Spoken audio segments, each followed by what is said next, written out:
ही लोकशाही नाही आहे, ही हुकुमशाही आहे। मी माझ्या झोपडीत सकाळी उठलो, फोन उघडला तेव्हा सरकार हुकुमशाहीवर उतरल्याचं समजलं। दिल्लीतील झोपडपट्टीत राहणाऱ्या एका सामान्य फेरीवाल्याचे हे शब्द आज संपूर्ण देशात चर्चेचा विषय बनलेत।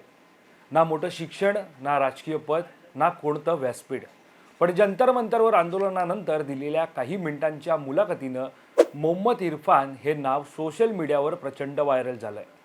नेमका कोण आहे मोहम्मद इरफान, त्याचा व्हिडिओ इतका का गाजतोय आणि महत्त्वाचं म्हणजे लोकसभेचे विरोधी पक्षनेते आणि काँग्रेस खासदार राहुल गांधी स्वतः त्याच्या घरी का पोहोचले हे या व्हिडिओच्या माध्यमातून जाणून घेऊयात। नमस्कार, मी वैभव पाटील, तुम्ही पाहतात आपलं महानगर लाईव्ह। नीट परीक्षेतील कथित पेपर फुटीच्या मुद्द्यावर देशभरात संतापाची लाट उसळली होती।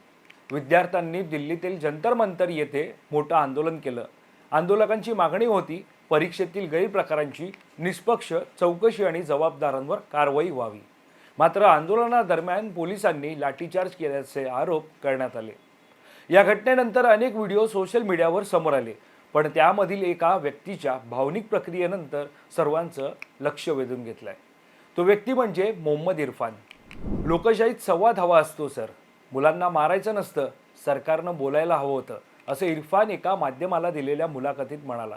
काही मिनिटातच त्याचं हे भाषण लाखो लोकांपर्यंत पोहोचलं। लोकांना आश्चर्य वाटलं, इतक्या साध्या भाषेत लोकशाही, संविधान आणि सन्मानानं जगण्याचा अधिकार याबाबत इतकं प्रभावी बोलणारा हा माणूस कोण? सोशल मीडियावर इरफानला शोधण्यासाठी सर्चिंग होत असल्याचं सुद्धा दिसतंय। तर जाणून घेऊयात कोण आहे मोहम्मद इरफान।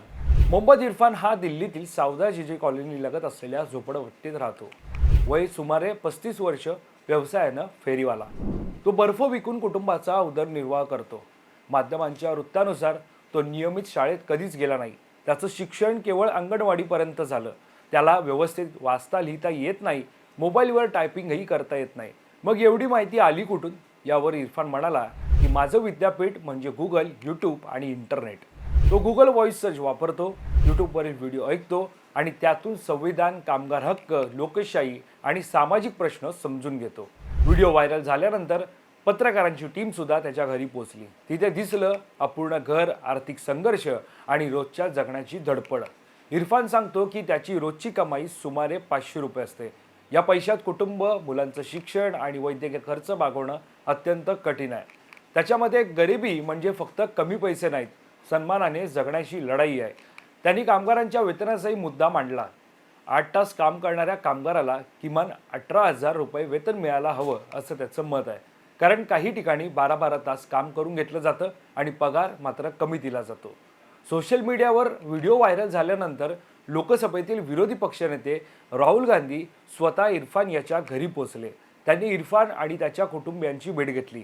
प्रियंका गांधी यांच्याशी फोनवरही त्याची चर्चा करून दिली। यावेळी इरफान म्हणाला, मी माझ्यासाठी काही मागितलं नाही, गरीब आणि कामगारांच्या प्रश्नांवर आवाज उठवावा एवढंच काय ते सांगितलं। काँग्रेसनं या भेटीचे फोटो शेअर करत इरफानला देशातील सामान्य तरुणाचा आवाज असं म्हटलंय। जंतर मंतरवर विद्यार्थ्यांचं आंदोलन झालं, कवळी पोरं रस्त्यावर उतरली।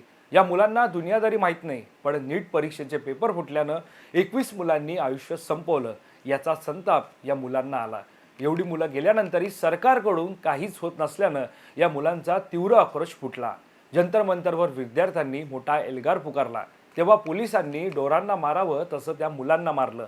यात असंख्य मुलं जखमी झाले, मुली जखमी झाल्या, त्यांची डोकी फोडली, पण पोरं हटली नाहीत, मागे फिरली नाहीत। मुलांना बेदम मारहाण केल्याची वार्ता जगभर पसरली आणि तीव्र संताप उसळला।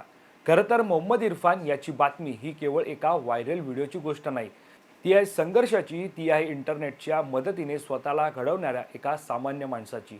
आणि आता सर्वात महत्त्वाचं म्हणजे ती आठवण करून देते की लोकशाही फक्त संसदेत जिवंत नसते, ती रस्त्यावर उभ्या असलेल्या त्या सामान्य नागरिकातही जिवंत असते, जे भीतीनं बाळगता आपलं मत व्यक्त करतात। तुमचं या मोहम्मद इरफान बाबत मत काय हे आम्हाला कमेंट करून नक्की कळवा। आणि या संदर्भातली अधिकची माहिती जाणून घेण्यासाठी तुम्ही आपलं महानगर लाईव्हला सबस्क्राईब करायला विसरू नका। धन्यवाद।